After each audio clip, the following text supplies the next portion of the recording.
Pookode veterinary college വിദ്യാർത്ഥി സിദ്ധാർത്ഥന്റെ മരണത്തിൽ സർക്കാർ മുൻ നിലപാടിൽ നിന്നും പിന്നോട്ട് പോയെന്ന് ബിജെപി.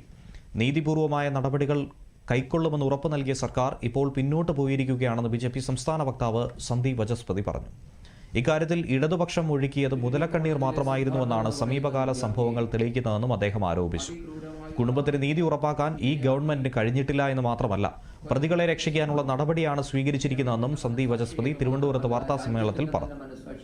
ഒരു ദാരുണമായ സംഭവമായി മുഴുവൻ കേരളവും രാഷ്ട്രീയ ഭേദമന്യേ വിഷയത്തെ അപലപിക്കുകയും അതിശക്തമായ നടപടി ആവശ്യപ്പെടുകയും അതേ തുടർന്ന് കേരളം ഭരിക്കുന്ന ഇടതുപക്ഷ ജനാധിപത്യ മുന്നണിയുടെ സർക്കാർ ഈ വിഷയത്തിൽ സിദ്ധാർത്ഥന്റെ കുടുംബത്തിന് പരമാവധി നീതി ഉറപ്പാക്കുമെന്ന് കേരളത്തിന്റെ പൊതുസമൂഹത്തിന് വാഗ്ദാനം നൽകിയിട്ടുള്ളതുമാണ്.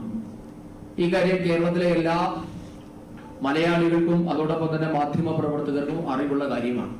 കാരണം മാധ്യമങ്ങൾ വളരെ താല്പര്യമെടുത്ത്